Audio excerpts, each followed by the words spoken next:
Hi guys, hi my enders. We're going to be playing 9 hours, 9 persons and 9 store.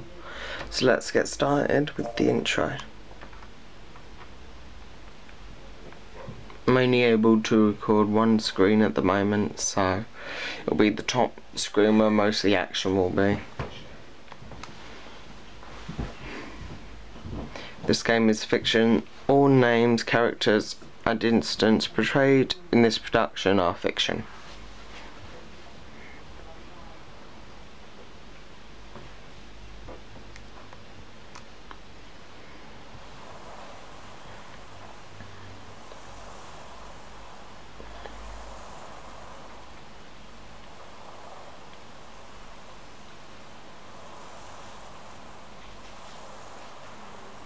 On the bottom screen there's like a cruise liner and there's a timer going off. Is it going to explode? The answer is yes. Just push it down to the bottom screen.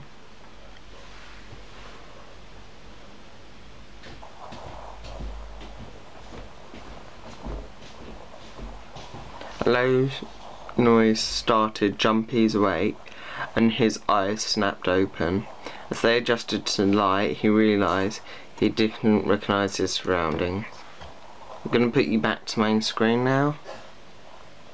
I'm going to start the game.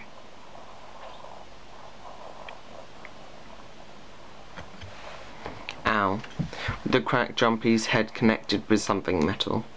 He rolled over and threw out his hands to steady himself, but he found himself groping at empty air. His balance was lost, and his still funny mind struggled to understand what was going on.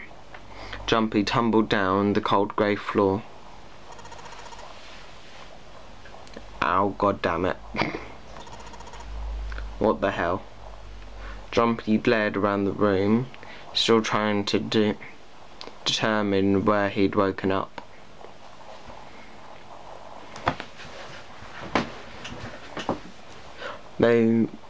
The fall had shaken the last cobwebs of his sleep of his mind, and he finally understood where he'd fallen from. It was a bed, a 3-level bunk bed in fact. Jumpy had fallen apparently from the topmost bunk. His shoulder hurt, his knee hurt, his hip hurt, his entire body hurt. No wonder you fell from her height. He could feel a bump forming in his forehead where he slammed against the low ceiling. He wondered if that bump was the reason he felt vision wavering a bit, but that seemed unlikely. At first he thought the tremor that ran through his legs was just another effect of his rude awakening, but as he looked around he realised it was real. The whole room was shaking. Was it an earthquake, he wondered? Didn't seem likely.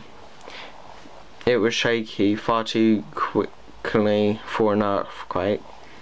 Then again, Jumpy had no idea what it was if it's not an earthquake.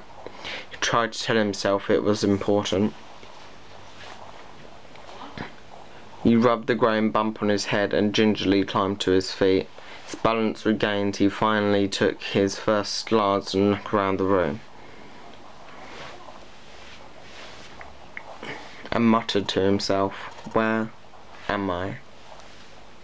His pain momentarily forgotten on his face. Over the confusion of his circumstances, Jumpy looked around the room once again. Minutes passed while Jumpy struggled to get his bearings. Then as suddenly as they had begun, the tremors ceased. Cold silence fell over the room. For somewhere far away, Jumpy could hear the sound of metal squeaking. He felt his stomach tighten. There were 1,000 things the sound could have been, but none of the things he could have think were good.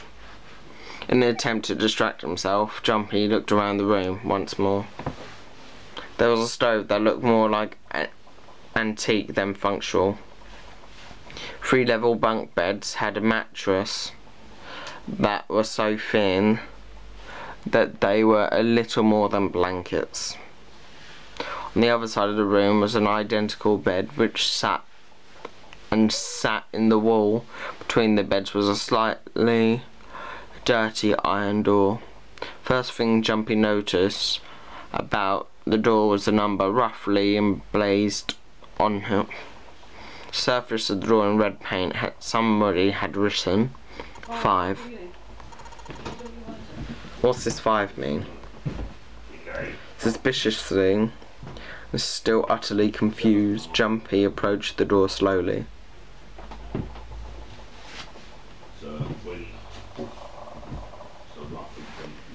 Standing at last the front of the door, Jumpy grabbed the L-shaped handle and yielded no movement, and the pull, same result.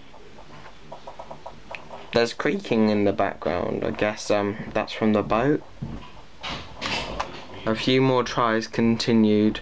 The truth in Jumpy's mind, it wouldn't open. It didn't matter how much he pushed and shoved, the handle wouldn't budge. Next to the door was an odd-looking device that reminded Jumpy of a card reader. It didn't take a genius to figure out that this odd-looking device was keeping the door shut. Jumpy knocked hard on the door. Hey, hello? Is there anybody there? Open the door. There was no response. Jumpy threw his left fist into the door and stopped. What the hell is this? He wasn't really sure what else to say. On his left wrist was a bracelet of sort he'd never seen before.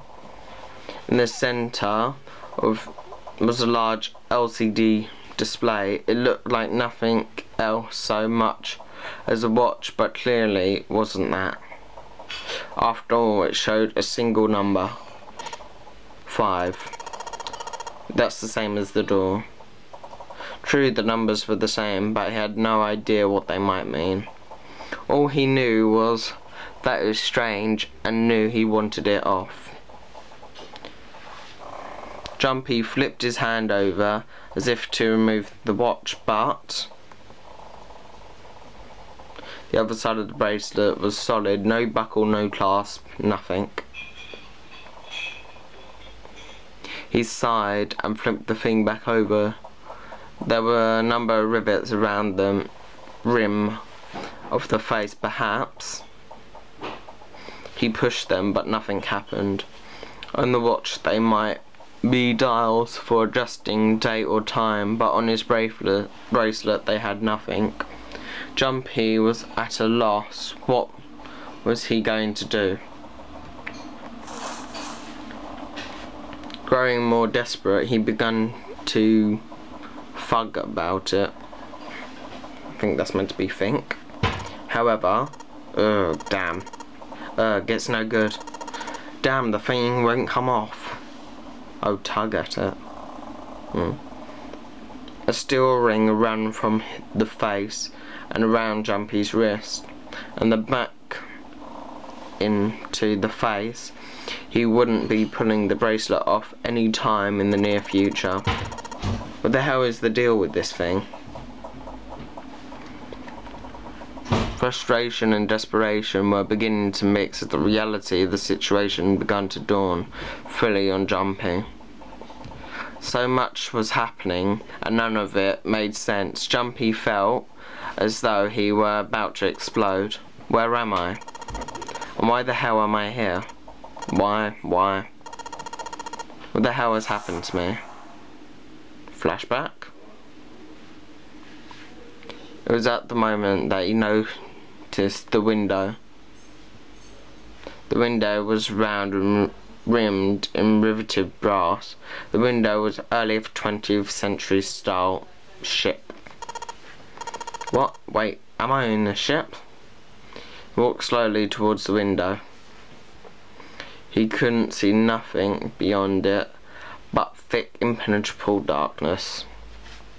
Jumpy squinted, trying to see something, anything. It was at that moment... Oh, it's gonna flood in. What the? You got to be kidding me. Yeah, I guessed it. What the hell is going on here? Ooh, nice animation mark. A crack split the glass of the window, and for a moment Jumpy stared at it. Then the window burst and the water began to pour into the room. What the hell? God damn it. Jumpy yelled and span around. His feet slipped on the water already coming through the window. He ran for the door. Hey, anyone? Is anybody there? Oh, anyone there? Come on, if you're there, say something. There was no reply. As Jumpy screamed and pounded on the door, the water began to rise. Oh God, am I gonna drown? It was now ankle deep on the floor, rising quickly towards his knees. Things were not looking good for Jumpy. Not at all. He needed to find a way out, and quickly. Jumpy ran a hand across his forehead, brushing the sweat from his eyes and looking around the room.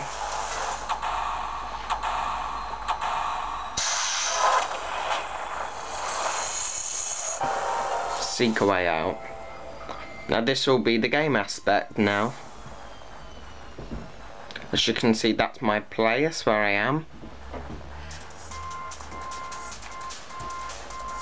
Operations during an escape. During an escape you can move different parts of the room by touching the bottom screen.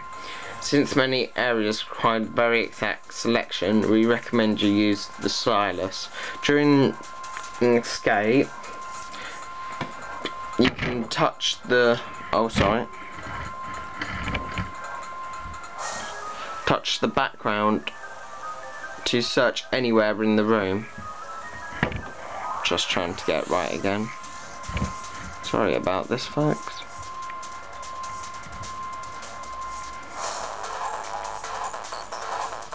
There we are. Sorry if it's a bit blurry, can't really sort that out. Then, depending on the nature of the location you touch, you might find an item or a hint. Begin searching and touches places on the bottom screen. How to move. Touch the triangle icon on the bottom screen. Doing so will change the viewing angle of the room and you move to different locations. You can do the same thing by pressing the left, right or down key on the control pad. Bird's eye view.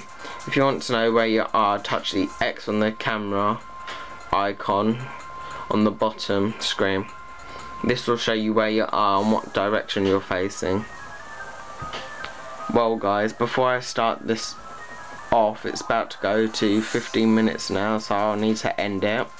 So thank you enders for watching the intro of the new game I'm going to be playing. This will be part of a Saturday series I'm going to be doing. It's going to be solving Saturdays, so it's going to be loads of puzzle based games when I start setting it all up. But I hope you enjoy this, and thank you.